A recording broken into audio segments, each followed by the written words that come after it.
Welcome to your Life Atelier. This is week 2 of 2024, week 2. And I'm your host, Emma Lavelle. And today our topic is about bringing your center of gravity back to yourself. And I have this image of like a disco ball kind of like shimmering and like being right here in the center. And if it doesn't feel like it's shimmering and the lights are coming off it and it's turning and the party's happening, then that's a really easy way to just check in and notice like, hey, what's going on? Did somebody did it roll away? So I'm going to start by explaining where I first had this image. And if you have been in my world before, you've probably heard this previously, or if you've read the Little Leopard Print book, it's a free resource that you can get either under this if you're watching it on YouTube, or you can grab it in the podcast notes.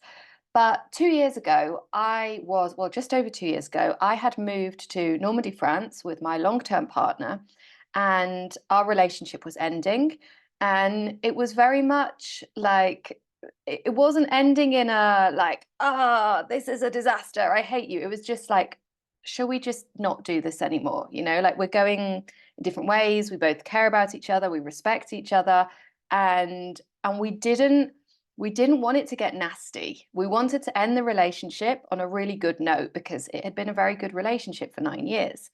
And while that was true, I also had this sensation of like, my world is shattering because all of these things that I had assumed to be true and to be facts and to be, the plans that I had, the way that I had been imagining my future, it was suddenly like shattering apart. Even though I was the one, like I always describe it as like shaking up your life.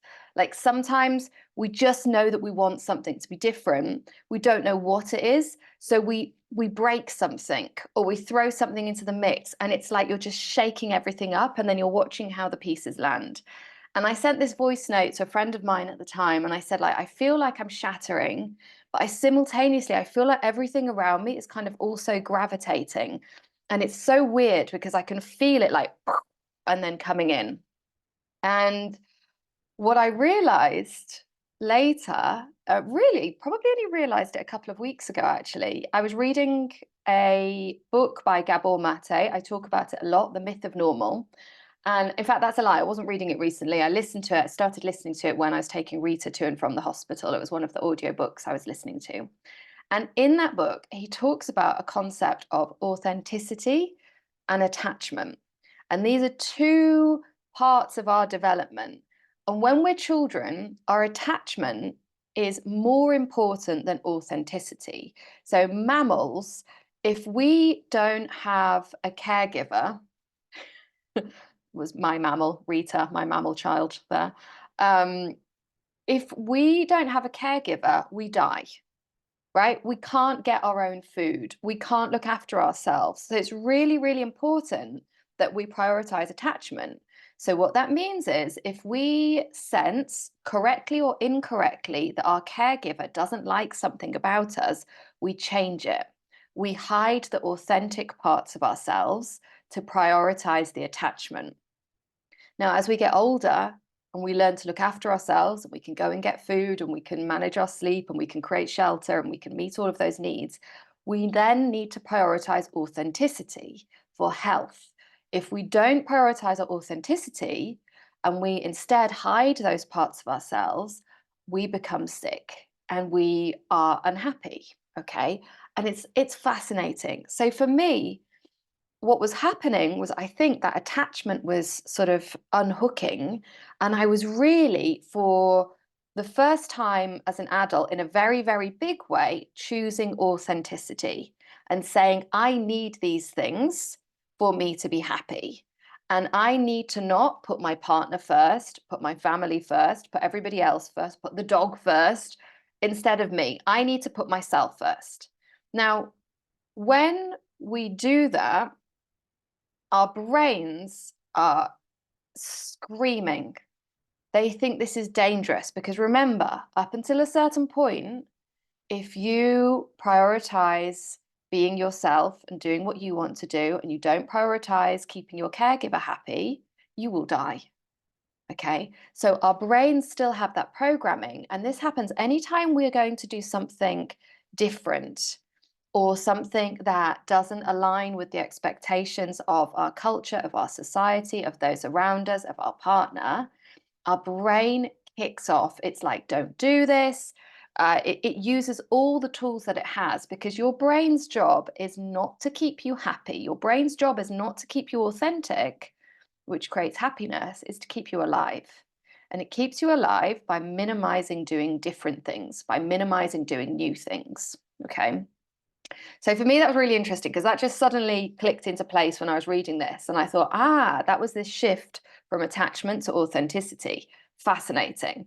Now, what happens day to day when we are making other people our center of gravity is, obviously, we don't feel balanced, right? So the way that I've described this to my clients is, it's like, imagine you're on a bicycle, but on one shoulder, you've got a really heavy bag. Okay. And so for many of us, we want to do something, we want to live a certain way, and that might even be like your sleep routine. I have to say, like, being single, my sleep is amazing. Not sharing a bed with somebody that sleeps differently, that uses their phone at nighttime when I like to have dark and a candle, just those little things can cause friction day to day. So it might be that actually, when it comes to your sleep routine, your center of gravity is prioritizing the person you share a bed with, or persons, judgment-free zone here. Okay. And so when we just say, hang on a minute, I notice that my gravity here is actually prioritizing your sleep, I'm going to ask for what I need. So I'm going to say, okay, when I bring my center of gravity back to myself, listen, sleep is really, really important to me. And I know that you need to do this, and that for this, it's, whatever, this is your priority. How can we meet in the middle? How can we make sure that both of our needs are met? And doing that from a place of safety, where our nervous system is calm, because our center of gravity, we're not doing it in a defensive way, in a reactive way. We're doing it because it's very much center of gravity is here. Sleep is important to me. My sleep routine is important to me. I'm going to do what I need to do, because this also plays into what your brain is going to throw at you to try and stop you from doing this new thing. Your brain is going to say, like, this is selfish. When you make yourself your center of gravity, this is selfish. And when you're selfish, that's bad for other people. But if we stick with this sleep example, like, how is it good for both people, all of the people, just stick with that example, when there is a conversation about not having phones in the bedroom, or not having the lights on after a certain time, or using an eye mask, or like whatever it is? That's actually great, right? You're working on your communication, you're having a conversation about health, you're working on conflict resolution in a non-violent way. There are all these interesting, good things that happen when we make ourselves our center of gravity. Now, what we want to also think about is that this is a practice. Okay. So when you start to think about, okay, I'm my center of gravity, and that's my starting point. Before I take decisions, before I think about conversations, I just quickly visualize, okay, where is my center of gravity right now? Is it over here?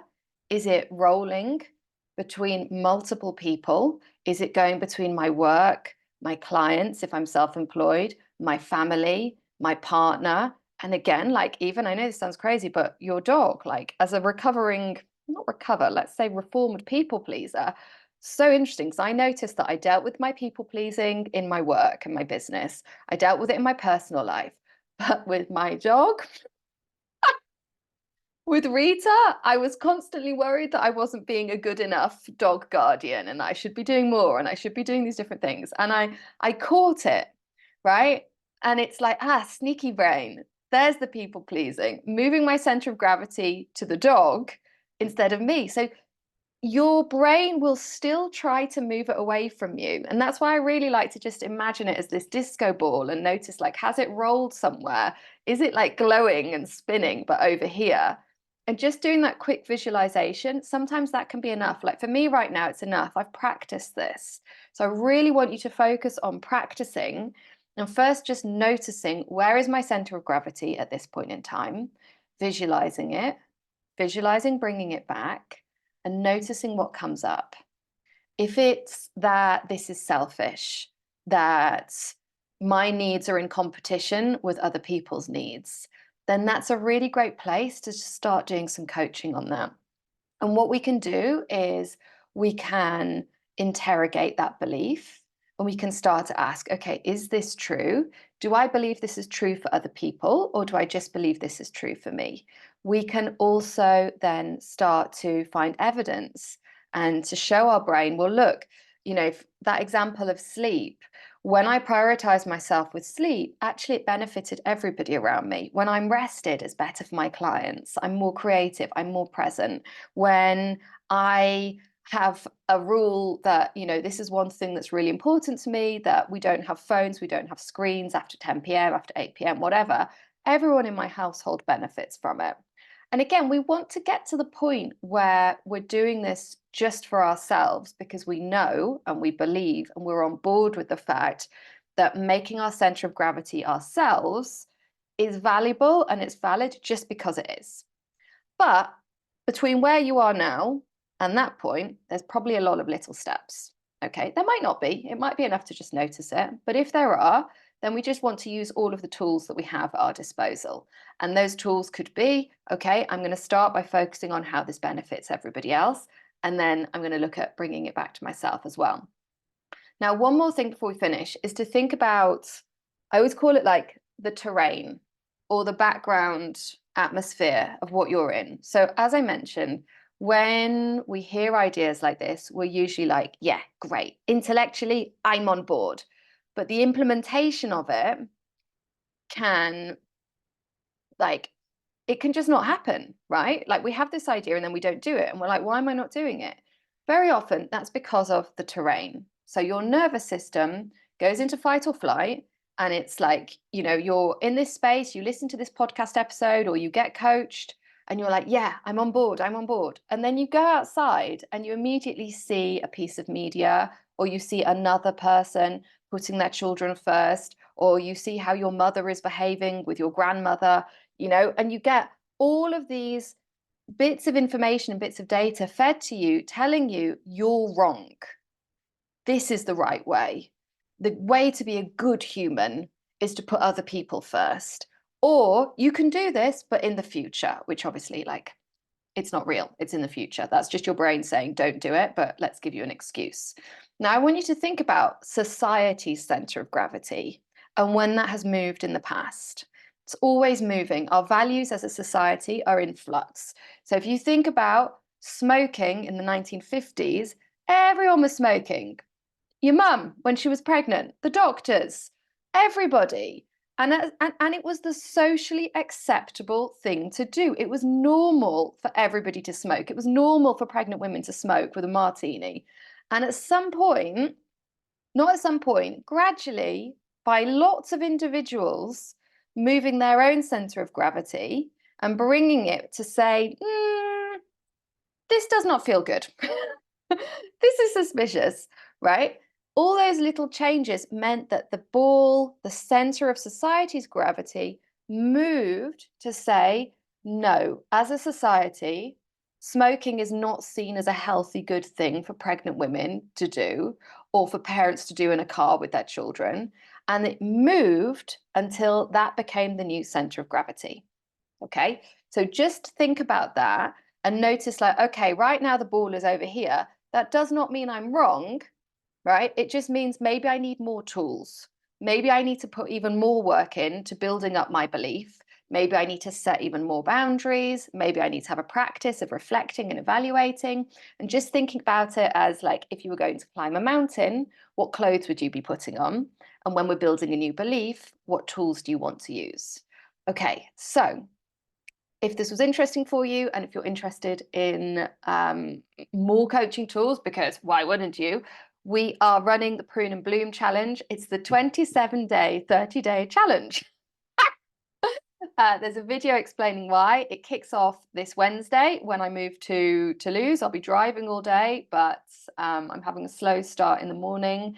So it will be up in the community, and I've scheduled everything. So don't worry about it trailing off or tailing off this time. Like, it's all pre-scheduled. All you have to do, show up, get your training, share your action step. It should not take you more than 10 to 15 minutes. Okay, that's the idea. It's not designed like the perfect situation is that you can get a result within the same day. Okay, so you can pick your action step and then you can take it. All right, lovelies. Hopefully see you in the Life Atelier for the challenge.